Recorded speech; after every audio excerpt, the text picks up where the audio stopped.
চলুন জেনে আসি কবে দেশে ফিরবেন বিএনপির ভারপ্রাপ্ত চেয়ারম্যান তারেক রহমান। মাথায় ঝুলছে ৫০টিরও বেশি মামলা, ৫টিতে তার সাজা হয়ে গেছে। ১৬ বছর ধরে রয়েছেন বিদেশের মাটিতে। এসব মামলা আর সাজার বাধা কাটিয়ে কবে দেশে ফিরবেন বিএনপির ভারপ্রাপ্ত চেয়ারম্যান তারেক রহমান? এই মুহূর্তে তার দেশে ফিরতে বাধা কোথায়? ৫ই আগস্টের পর এমন আলোচনা বিএনপির ভেতরে বাইরে। দলটির আইন সম্পাদক বলছে, মামলাগুলো রাজনৈতিক, তবে আইন ও সংবিধান মেনেই মুক্ত করা হবে তারেক রহমানকে।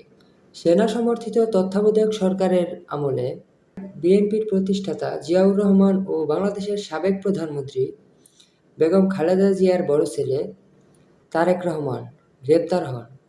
২০০৮ সালে উন্নত চিকিৎসার জন্য লন্ডনে যান তিনি। তারপর পেরিয়ে গেছে দীর্ঘ ১৬টি বছর। এরই মধ্যে তিনি দায়িত্ব পেয়েছেন দলের ভারপ্রাপ্ত চেয়ারম্যানের। আওয়ামী শাসনামলে প্রায় ৫০টিরও বেশি মামলায় আসামি হন তারেক রহমান, যার মধ্যে রয়েছে ২১শে আগস্টের গ্রেনেড হামলা, জিয়া অরফানেজ ট্রাস্ট দুর্নীতি, অবৈধ সম্পদ আত্মসাৎ, অর্থ পাচার ও মানহানি মামলায় সাজা হয়েছে তার।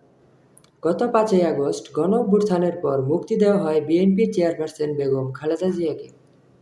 তার পাশাপাশি মুক্তি পেয়েছেন কারাগারে থাকা অনেক বিএনপির নেতাকর্মীরা। এরই মধ্যে বিএনপির নেতাকর্মীদের মধ্যে আলোচনা শুরু হয়ে গেছে, বিএনপির ভারপ্রাপ্ত চেয়ারম্যান তারেক রহমান কবে দেশে ফিরবেন। বিএনপির আইন বিষয়ক সম্পাদক বলছেন, সংবিধান মেনেই মোকাবেলা করবেন মামলাগুলোর এবং অতি শীঘ্রই তিনি দেশে ফিরে আসবেন।